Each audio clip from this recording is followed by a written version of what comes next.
Tá funcionando. Sorry. Desculpa.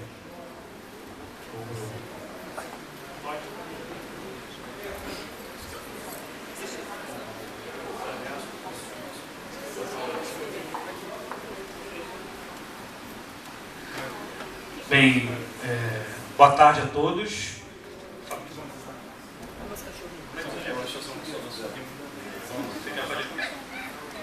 Boa tarde a todos. Vamos dar início ao nosso colóquio, o segundo colóquio Contratualismo Moral e Político e o primeiro internacional.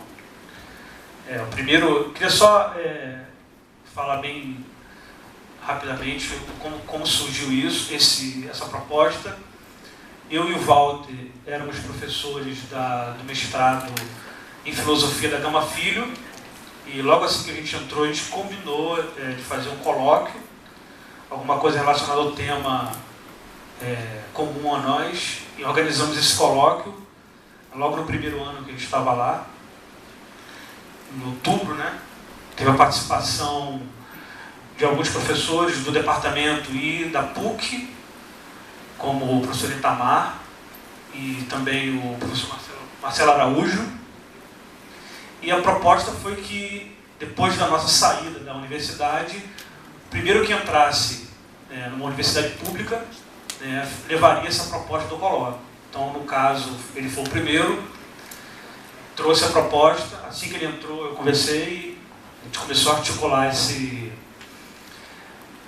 o convite e a proposta do colóquio, e foi efetivado com o Walter aqui na Rural. Então, gostaria de agradecer a presença de todos, a participação dos professores também, dos professores do departamento e nossos convidados. Agradecer o aceite pelo convite, que muito nos honra nessa trajetória do colóquio, que é exatamente fazer isso, uma troca, a gente troca profissional e entrar em contato com outras pessoas. E nós temos também a participação dos amigos estrangeiros também nesse colóquio, que não teve no primeiro, graças ao Fabrício. E é isso. Gostaria de... Sejam bem-vindos, espero que vocês gostem. Obrigado, Delmo. Só reforçar então as palavras do Delmo, dar as boas-vindas para vocês. Acho que ele já explicou então as origens do seminário. Na verdade, então a nossa ideia é manter uma periodicidade. Na filosofia, às vezes é difícil de conseguir, iniciativas surgem e morrem logo em seguida. Então a gente conseguiu já no segundo ampliar para o evento internacional. E a nossa ideia, a gente vai discutir então, provavelmente daqui a 2 anos, onde estaremos, se repetiremos aqui na Rural, ou maybe we can do in Norway. E então já aproveito e vou passar a palavra para o Fabrício, que vai fazer talvez alguns comentários em português e o agradecimento aos nossos colegas estrangeiros. Então, bom seminário para todos nós. Bom, inicialmente, então, só reforçar os colegas. É um prazer ter organizado o evento. Acho que foi um evento excepcionalmente fácil de ser organizado. Nós tivemos toda a tranquilidade, tanto do ponto de vista institucional quanto logístico, para fazer tudo isso, e isso é muito mais raro do que parece. Então, fica aqui o reconhecimento dessa tranquilidade e o agradecimento a vocês por estarem aqui com a gente para nos ouvir.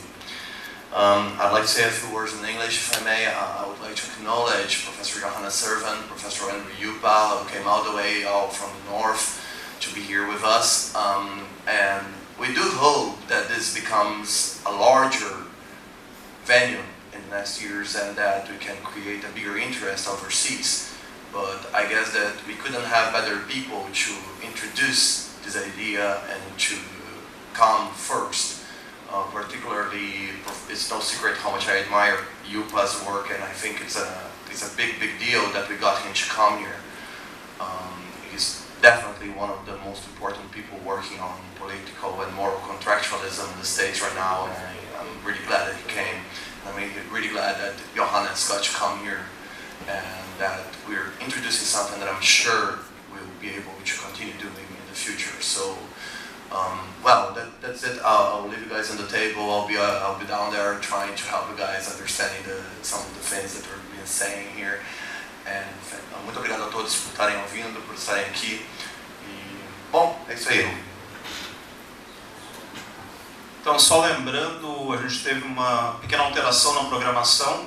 Hoje estava previsto a primeira apresentação inaugural do Delmo e o Marcelo Villanova. Então, na verdade, hoje a gente vai ter só a conferência do Delmo, então vai sobrar bastante tempo para discussão. E amanhã o professor Marcelo Villanova entra no lugar do professor Helder Carvalho, que teve um problema de saúde e não pôde vir. Então, a sessão, acho que a segunda sessão com o professor Nicolau vai ser o Marcelo Villanova e o professor Nicolau. Então, só essa pequena alteração, mas a sessão seguinte de hoje, às 5, está mantida no professor Edson e a professora Nelma. Então, passo a palavra ao Del. Né? A gente fez mais ou menos esse esquema amplo de 1 hora para incluir a palestra e conferência e comentários, discussões. Mas isso também não é rígido, cada palestrante vai ter aí a escolha se vai falar bastante, abrir mais espaço. Então, surprise me. Ok. Bem, pessoal, o título da minha palestra é A Opção de Rawls pelo Contratualismo. Algum tempo aí, mais ou menos 1 ano, eu tenho estudado a relação entre Hobbes e Rawls, né? Que não é uma relação que não tenha conflito, né? É uma relação conflituosa porque Rawls rejeita, de certa maneira, as teses de Hobbes no seu contratualismo.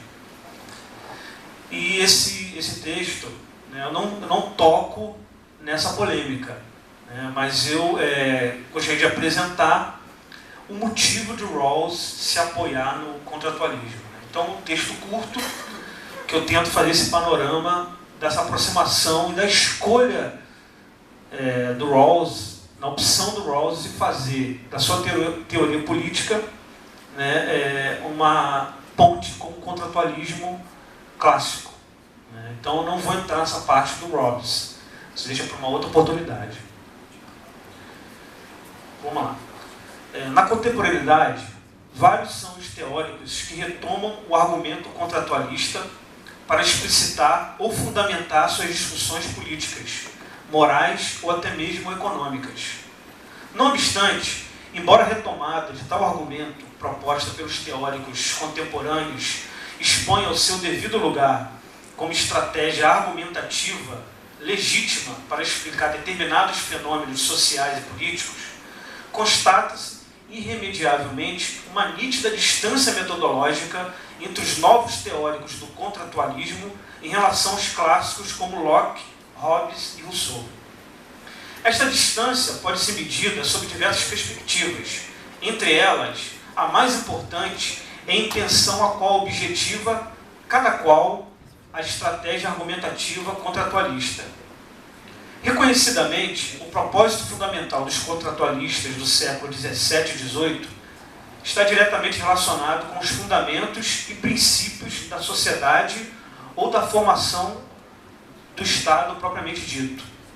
Nesse aspecto, na versão moderna ou clássica, verifica-se que o argumento em questão baseia-se fundamentalmente em um ponto de vista eminentemente político, isto é, numa justificativa condizente acerca das condições aos quais a autoridade política institui-se e legitima-se.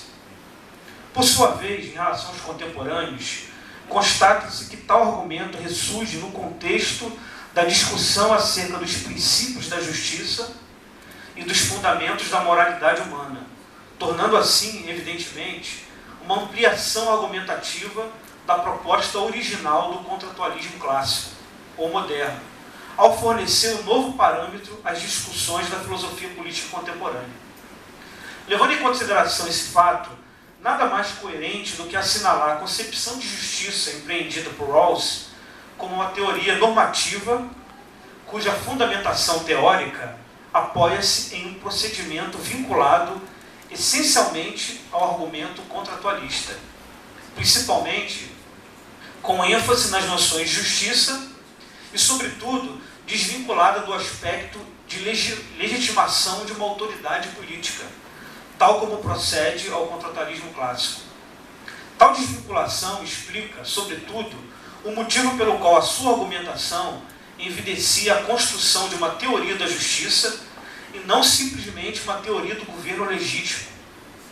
Inevitavelmente, esse reordenamento metodológico proposto por Rawls aos termos do argumento contratualista ocasionou um desconforto significativo no meio acadêmico, uma vez que, para a grande maioria dos estudiosos da filosofia política, a noção mesma de contrato somente haveria um sentido coerente diante do contexto histórico daqueles pensadores políticos modernos, consequentemente, não havendo qualquer possibilidade de empregabilidade na conjuntura teórica das categorias políticas contemporâneas.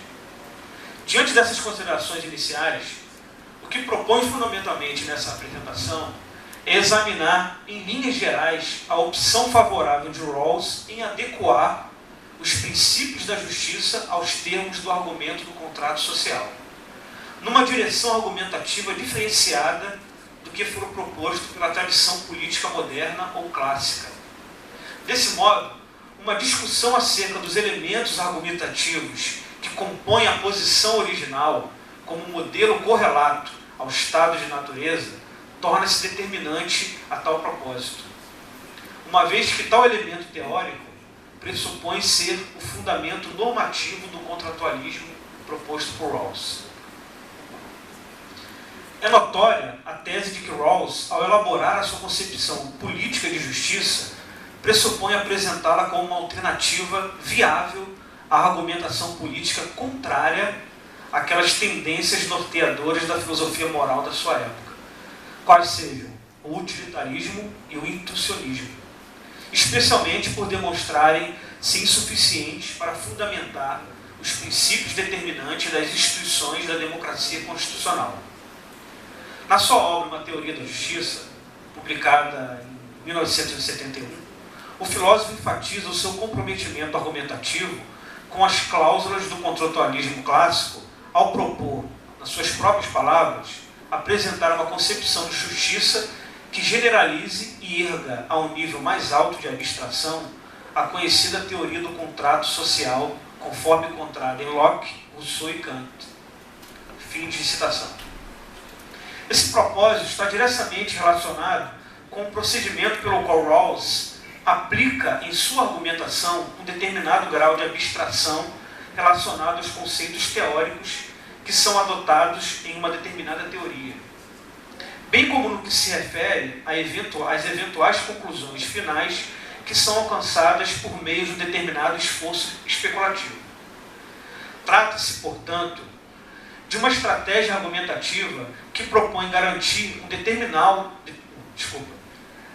Trata-se, portanto, de uma estratégia argumentativa que propõe garantir um determinado grau de maleabilidade das propostas teóricas obtidas, o que, na perspectiva do filósofo em questão, permite efetivar a compatibilização de uma determinada teoria ao mundo concreto no qual tais respostas deverão ser realmente aplicadas e, consequentemente, avaliadas.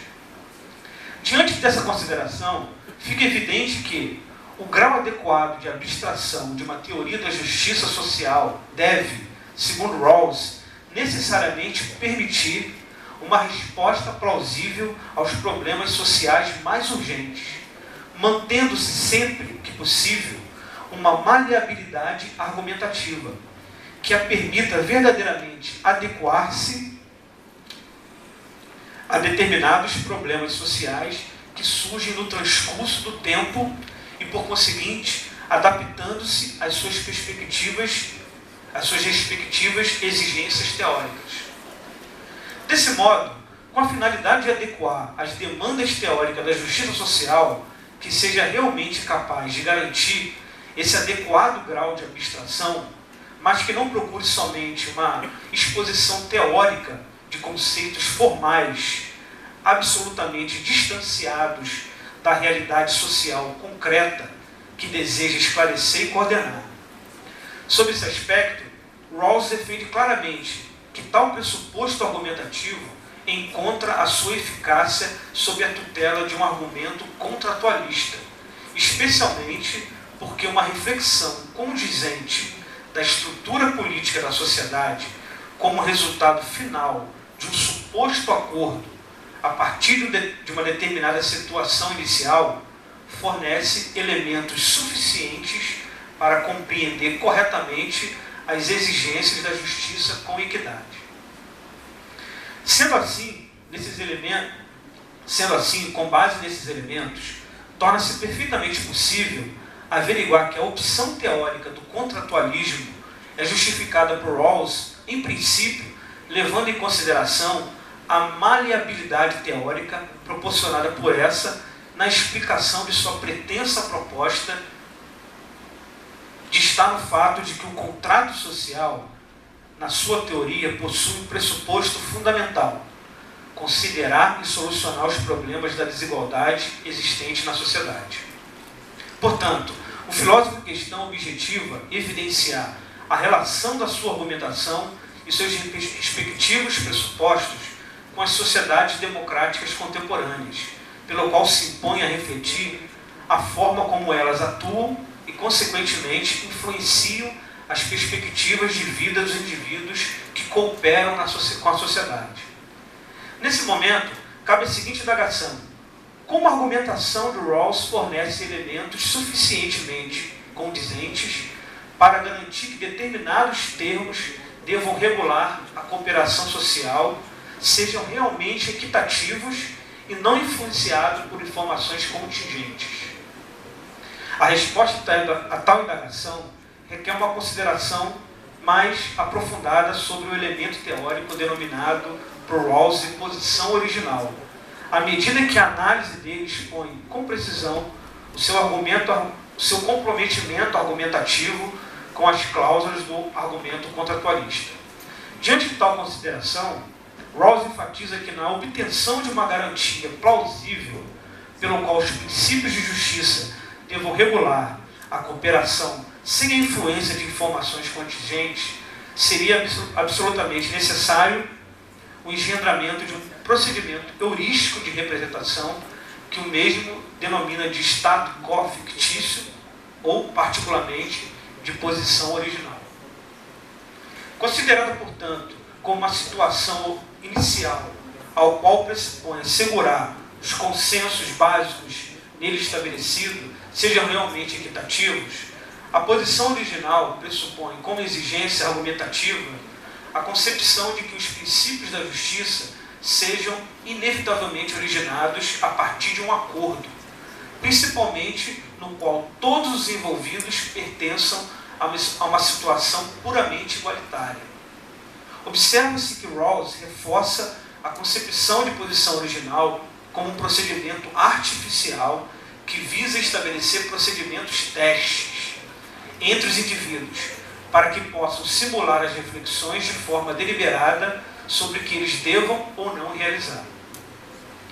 Se for realmente assim, é preciso aceitar a premissa de que a posição original, para servir ao propósito a que foi concebida por Rawls, necessita inevitavelmente oferecer aos contratantes uma perspectiva satisfatória clara acerca das variáveis que estão no cerne das escolhas, permitindo assim a tomada de uma decisão desinteressada, prudente, moral e previsível, e consequentemente justa. Tal concepção modelo expõe, segundo Rawls, uma nítida identificação entre a visão de que os componentes de uma sociedade bem ordenada têm de si mesmos como cidadãos e ao conteúdo da sua concepção política de justiça, pública de justiça. Nos termos descritos por Rawls, a posição original poderia perfeitamente corresponder ao estado de natureza tal como o contratualismo clássico pressupôs, ou seja, uma posição inicial em que os indivíduos se encontram numa posição de igualdade antes de formularem efetivamente um acordo em vista a um fim determinado. Como já foi referido anteriormente, diferentemente daquelas concepções clássicas, o modelo proposto de Rawls não se caracteriza como um suposto estado de guerra, nem ao menos como um estado de paz, além de não objetivar um estabelecimento de uma autoridade e uma obrigação legítima, como Hobbes, Locke ou Rousseau.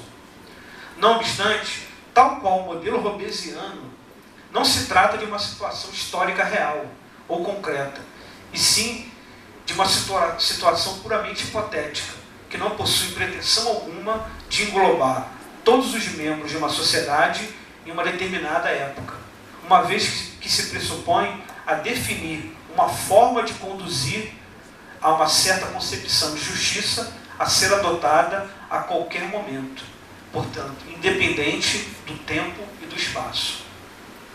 Baseado nessa consideração, o que se infere imediatamente é o fato de que Rawls, através do artifício da posição original, demonstra claramente que o modelo de sociedade adversa aos princípios da justiça não se caracteriza efetivamente como um sistema de cooperação, literalmente aceito pelos indivíduos, na medida em que nela não haveria qualquer possibilidade dos indivíduos escolherem a sociedade que possivelmente poderiam nascer e viver.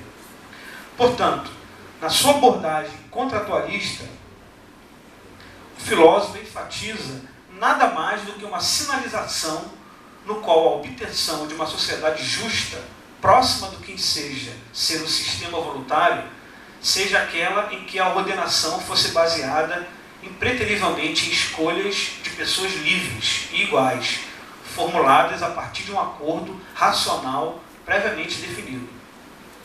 Diante dessa perspectiva, pode-se inferir a adoção do argumento contratualista, ao qual sustenta a teoria da justiça de Rawls, enfatiza demonstrar a ideia básica no qual, ao utilizar-se de um acordo consensual, os indivíduos evitariam estender a toda a sociedade as escolhas realizadas por um único indivíduo, conforme o modelo exemplificado por ele do observador imparcial, proposto pelo utilitarismo. Em outros termos, sob o viés do contratualismo, o filósofo tende a ressaltar que não há efetivamente razões para defender determinados princípios cujo propósito fundamental é o de regular toda uma série de relações em uma associação de indivíduos, seja objeto de decisão de apenas um deles, pois, dado essa possibilidade, não seria possível engendrar princípios que, além de garantir as liberdades básicas dos indivíduos, garantiriam da mesma forma a justa distribuição de bens sociais primários. Com base nesses argumentos, e apesar das inúmeras críticas com ou sem fundamento dirigido ao empreendimento político de Rawls, especialmente ao de se utilizar do expediente contratual, certamente obteve alguns êxitos, principalmente em dois sentidos fundamentais na caracterização do que determinou de princípios de justiça. Primeiramente, considerou universal uma escolha que poderia ser restringida ao campo da subjetividade dos indivíduos representativos, uma vez que a decisão tomada na posição original não deve ser baseada em interesses individuais, e sim em uma racionalidade coletiva justificada, e, por outro lado, invocando o argumento contratual, foi possível Rawls promover o assentamento de princípios de justiça por meio de uma posição de equidade, os quais, além de constituir um importante reforço procedimental, são fundamentadores de direito. Enfim.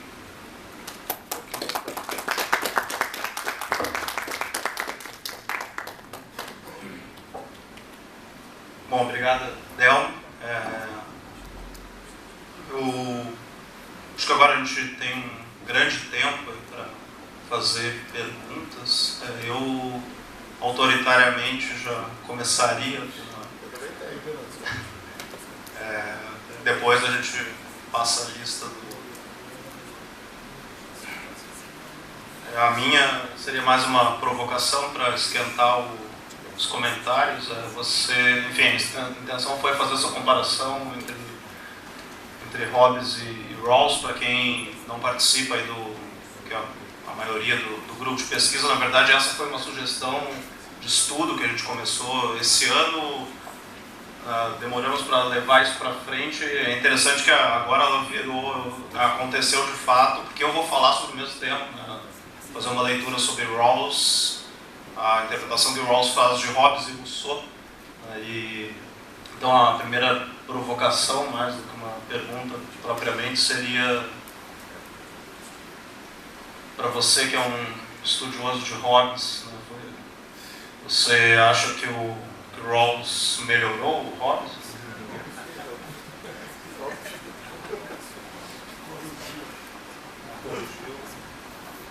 Sei, sou suspeito, né?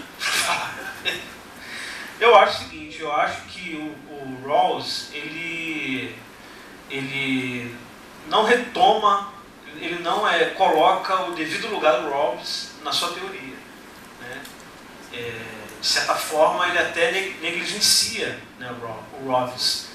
Mas eu vejo muita coisa do Hobbes, tirando, claro, certa medida, não é? A questão histórica que o Hobbes estava envolvido.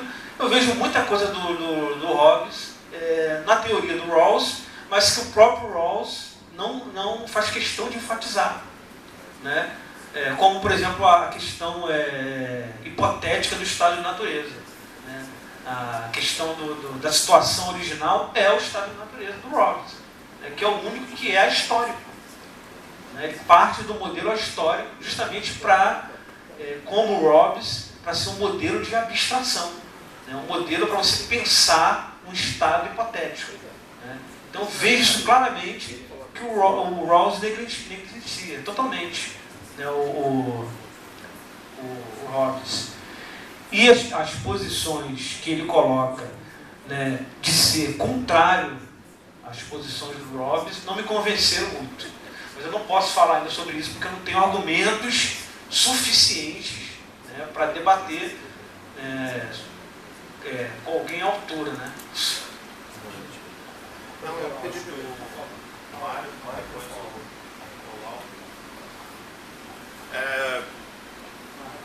eu gostei bastante, eu queria te dar os parabéns, Delmo. Sorry, just wait a minute because they can't hear you without the microphone. Are you sure? Yeah, please tell me. Okay. I can speak up louder, okay? Ok. I think it's better with the... Okay. Pode ser em português, então. Não, eu vou falar em português, claro. Obrigado, Walter. Delmo, eu gostei bastante, mas eu tenho umas questões aqui. Exatamente porque você falou bastante em aplicabilidade e todas as críticas geralmente mais comuns que se fazem a Rawls são exatamente porque a posição original parece, como você usou também, né, uma abstração. E essa coisa de você pensar a posição original como algo, anotando o que você disse, né, que deixa de lado informações contingentes, né, isso eu anotei da sua fala, né, deixa de lado informações contingentes, esse exatamente o problema que outros filósofos, Habermas, por exemplo, citou, e que alguns dizem que, na verdade, o que Rawls faz é uma retomada de um tipo de abordagem da filosofia política que é por alguns considerada uma abordagem, alguns filósofos usam essa expressão, transcendental, né? E, portanto, difícil de ser aplicada. Pois é, entre outros o Amartya Sen, né? Que faz essa crítica. Que é por isso... Se essa ausência está relacionada às interpretações de Hobbes, ou da obra de Hobbes, que talvez Rawls teria lido, ou que talvez estivessem povoando o universo das obras dos colegas com quem ele debatia, né? Talvez enfim, agora não me recordo os nomes, mas colegas com quem ali, no momento em que ele estava elaborando o seu trabalho, década de 50, 60, a interpretação de Hobbes predominante era o Hobbes utilitarista, né? E aí essa ausência ele resolve não trazer porque ele teria que criar, talvez, argumentos que, digamos, o colocassem numa outra perspectiva, uma perspectiva muito mais de debater até as últimas consequências do utilitarismo, que seria o Hobbes, né? Ou não. Estou querendo pensar essa ausência. Né? Eu acho também. Eu acho que a ausência, até na discussão que a gente faz no e-mail, no grupo que a gente se comunica por e-mail, exatamente isso que eu falei pro Walter, né? Não é nem o Hobbes, né? Essa ausência do Hobbes na teoria da justiça não é o Hobbes, é a interpretação que fazem do Hobbes, né? E Hobbes, talvez, você sabe mais do que eu, que é um dos filósofos mais mal interpretado, né? Falou em Hobbes, o que vem à mente? Absolutismo, ausência de liberdade, tudo aquilo que o Rawls não havia ao contrário, né? Então, eu acredito nisso mesmo. A ausência do Hobbes na teoria da justiça via uma má interpretação que fazem do Hobbes, não só os americanos, mas em geral. E segundo, o não comprometimento do Rawls e a não responsabilidade dele, né, em se comprometer com essa teoria que é mal vista, né? Mas ao mesmo tempo você encontra lá, né, claramente, isso aí mais para frente eu vou, né, mostrar isso em outros trabalhos, você encontra claramente algumas posições do Hobbes, né? E também acho que o Rawls também não queria se comprometer com a ideia de... O Hobbes também, nos Estados Unidos, é visto como um filósofo que defende o autoritarismo, né? É um filósofo que sua teoria fundamenta uma forma de absolutismo, de autoritarismo. O Rawls não queria se comprometer com isso. Ainda mais porque naquela época a presença dos movimentos civis, né, muito forte, que denunciavam isso, oriundo de uma má interpretação também, né? Acredito que seja isso. Mas está lá. Está embutido lá, só lendo dá para perceber.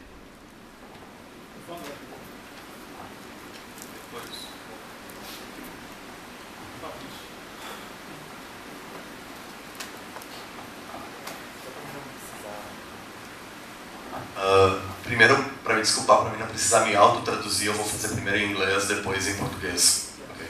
So, Delmo, I think that there is a problem of anachronism going on here, and I also tend to read the question of the original position from the standpoint of philosophy of language as much from the standpoint of contractualism, particularly because Rawls seems to use the original position as a way of avoiding semantic multiplicity in conceptualizations of justice, which is a problem that, of course, contractualist theory could not have really, well, unless, again, you want to rely on Hobbes, because for Hobbes that's the first and foremost function of the formation of the state in the introduction of a common grammar. And it seems to me that this is one of the main things that the original position is doing. It's introducing a common grammar in which we are going to have discussions about the principles of justice. So we are on the same level on that. And the second thing, just to add up to the discussion on Hegel, and I tend to go back to the lectures on the history of philosophy, both political and moral, by Rawls when we are talking about that, because Rawls clearly does not see the same problems that we are seeing with Hegel and contractualism. Insofar, Rawls sees Hegel first and foremost as a coronation of the liberal project. And when he says that Hegel is a coronation of the liberal project, because of course what he means is that he's a coronation of the contractualist project. So I don't think that he would see the conflict that you guys are seeing between historicity and the state of nature. Em português. Eu creio então que existe um problema de anacronismo na leitura da posição original que nós estamos fazendo, na medida que a gente compara ela com posições contratualistas, já que os contratualistas não poderiam ter antecipado os debates em filosofia da linguagem que motivam Rawls a fazer um movimento semântico, a não ser que a gente leia isso a partir da posição do próprio Hobbes, que lê a saída da formação do Estado a partir da formação de uma gramática comum. Né? A primeira coisa e a mais importante invenção para a formação política é a invenção da linguagem, lá do Leviatã, né? Textual. E depois, a minha segunda questão, então, a minha primeira questão é, eu não sei como é que a gente adequa a origem contratualista com esse, simplesmente, é uma coroação do projeto contratualista. Tá, mas pelo outro lado tem todo o debate na filosofia da linguagem que deve fazer a gente ter alguma consciência aí desse anacronismo. Dizer, não, está simplesmente reproduzindo o modelo contratualista. Não está. Porque tem todo um debate em filosofia da economia e em filosofia da linguagem que não está incluso aí. E daí tem a segunda parte, que seria, claro, eu não vejo o problema que vocês viram, pelo menos tendo uma caridade epistêmica com o Rawls, eu não vejo esse problema com o Hegel, na medida que o Rawls lê Hegel como uma coroação do projeto liberal, e ao vê-lo como uma coroação do projeto liberal, é claro, ele vê Hegel também como uma coroação do projeto contratualista. Então, seriam só essas duas questões, né, para dar uma problematizada. Delmo, eu posso pegar carona na pergunta dele? Na segunda parte apenas. Evandro, né? Fabrício. Só para tirar uma dúvida. Porque quando você está falando de coroamento do projeto liberal, você está falando liberal no sentido... Pois é, mas o liberalismo político de Rawls é entendido não como liberal no sentido mais próximo do libertarianismo. É um liberal mais próximo do... é como diz... eu li um filósofo que comentava Rawls, dizia assim, é um liberal que considerou e deu atenção às críticas marxistas. Claro. Pois é, então ele é muito mais próximo de uma vertente que, para a política norte-americana, estaria mais à esquerda do que quando a gente fala liberal mais à direita. Ok. Né? De acordo. Tá, de acordo. Então, só para eu entender melhor, foi por isso que eu quis. Ok, eu entendi. Obrigado. Rawls é um esquerdista. Foi censurado. Um esquerdista nos Estados Unidos. Sim. Sim, ele é um... Fabrício, quanto ao anacronismo que você diz, né, o que eu tentei evidenciar, né? O Rawls parte, embora da ideia original de contrato, mas que apresenta, claro, considerações opostas à do contratualismo, né? Então, como por exemplo a finalidade, né? O contratualismo clássico tem uma finalidade clara e oposta ao do Rawls, né?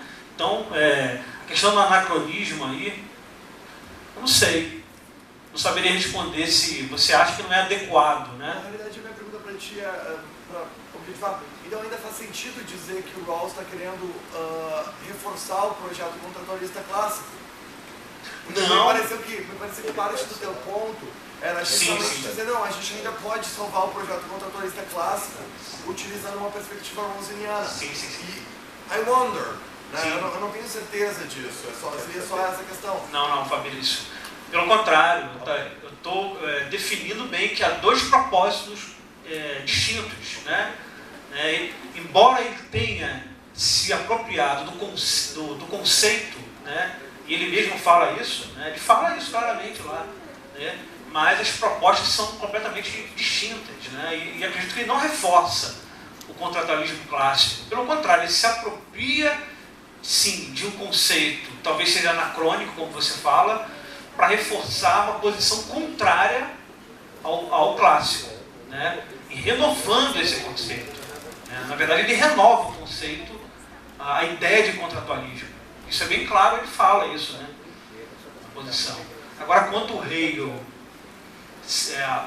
a leitura do Rawls, do Hegel, liberal, não saberia responder, porque para mim é até uma surpresa, né? É que me parece que seria uma boa chave para a gente para isso, para esse assunto, que é justamente ali na história da filosofia moral do Hegel, do Rawls, onde ele lê Hegel justamente com uma coroação de todo o projeto. Na história da filosofia moral dele, é aquilo que eles Pode repetir, Fabrício? Eu vi. Você ouviu? Porque ele está dizendo que Essa é uma leitura liberal. Liberal. Confirma? Verdade liberal. Sim. Confirma? Essa é a leitura do Rawls é do Hegel. Viu? Então, ele está falando que isso é o fechamento da teoria. Penso muito sim, pensava eu, por isso que eu fiz essa pergunta. Então ele está respondendo. Ele está respondendo. Thank you.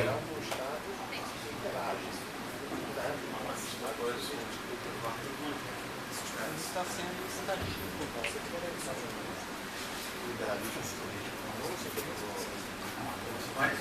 Delmo, na verdade a minha pergunta seria começa com um pedido de esclarecimento, na verdade, só para colocar de maneira bem direta ao ponto. As principais opções do Rawls para o contratualismo, no teu caso, seria a maleabilidade teórica e pensar as condições de justiça? Isso. Tá. E a minha aí pergunta que ele faz, né? Que essa questão da abstração tem essa relação com a aplicabilidade. Tá. E aí a minha questão seria se não daria para adicionar esses motivos justamente a crítica que ele faz ao utilitarismo e não levar a sério cada pessoa. Cada pessoa em si, digamos assim. Ou seja, a base contratualista tem essa base egoísta, os interesses de cada um, né, aderir ao contrato. Se não daria para adicionar, então, outro argumento para, né, esse modelo teórico. Essa adesão, né? Isso. Sim. Então ele fala que é a coletividade sobre a individualidade, não é isso? Exatamente. Seria, digamos, outro argumento para dizer por que então o contrato, né? Por que eu pensar isso?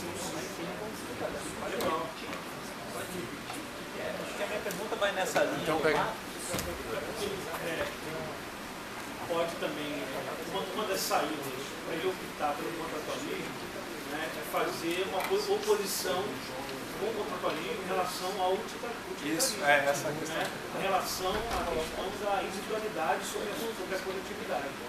Seria uma das opções para optar pelo contratualismo. Já que ele faz toda uma crítica em direção ao utilitarismo. Não, eu concordo com isso. Eu só fiquei, tu falaste, interesses pessoais e racionalidade mútua. Eu identifico essa questão do elemento da sociabilidade, o elemento você levar em consideração o todo.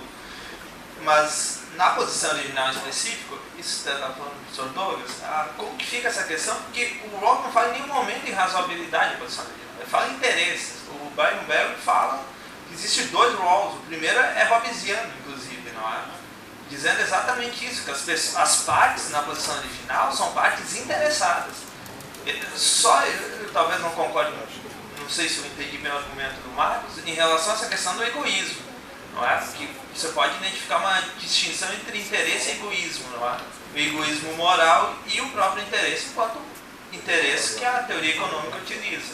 Então você destitui de um fundamento moral e deixa, por exemplo, apenas com um viés econômico de interesse. Né? Uma racionalidade instrumental com interesse, mas isso não implica egoísmo, que parece correr num problema de natureza humana e outras questões.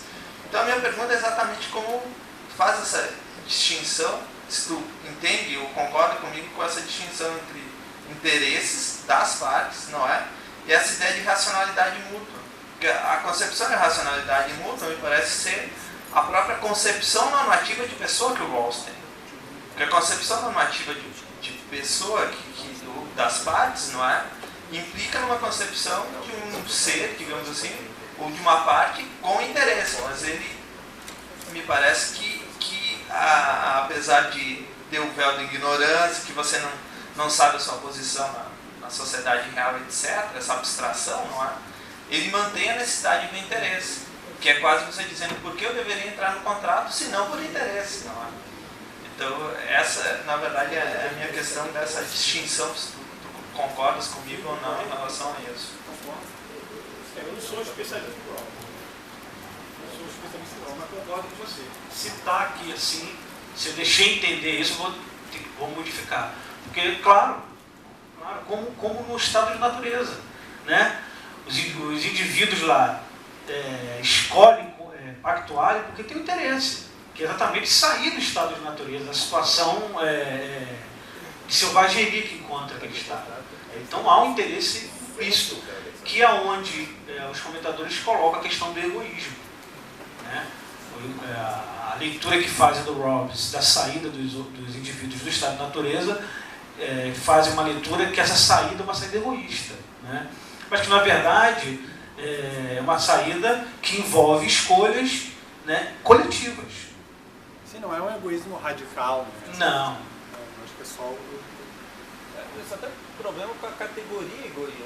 Por que utilizá-lo e não simplesmente afirmar interesse? Entendi. Essa é a minha questão, na verdade. Eu concordo com você, não tenho dúvida. Talvez não seja uma questão de... São dois momentos, talvez. O momento, primeiro, de você aceitar entrar e fazer parte do véu da ignorância, na posição original.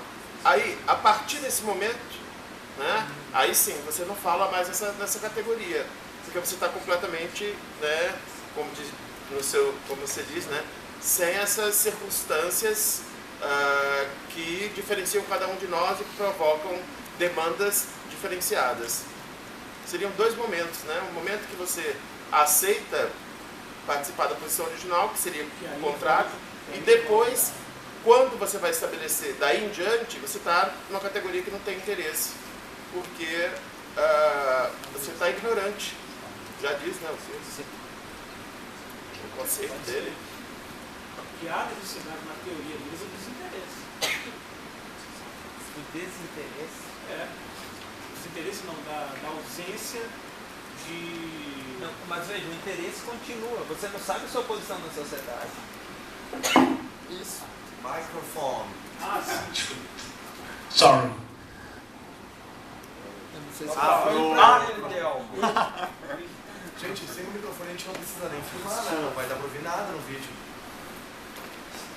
Mas, então, não, o meu problema, eu entendo isso, você não sabe a sua posição, mas o interesse é exatamente isso. Você não sabe, por exemplo, se vai ser rico ou pobre, por exemplo, mas você tem interesse exatamente em garantir uma situação favorável para ti. Para todos. Para todos. Pode. Mais alguma?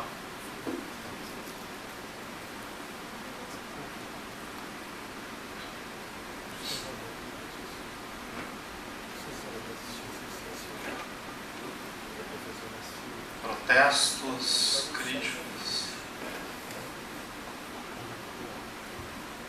Bom, na sexta-feira de manhã eu...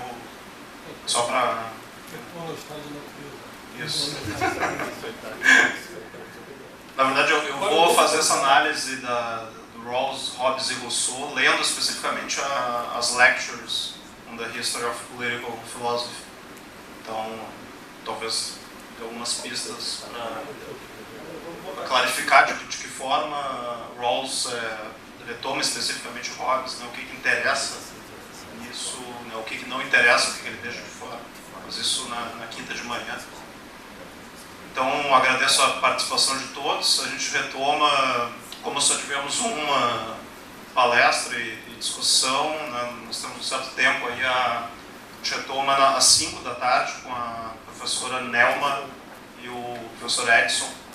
Então, a gente tem tempo para coffee break, agressões no corredor, etc.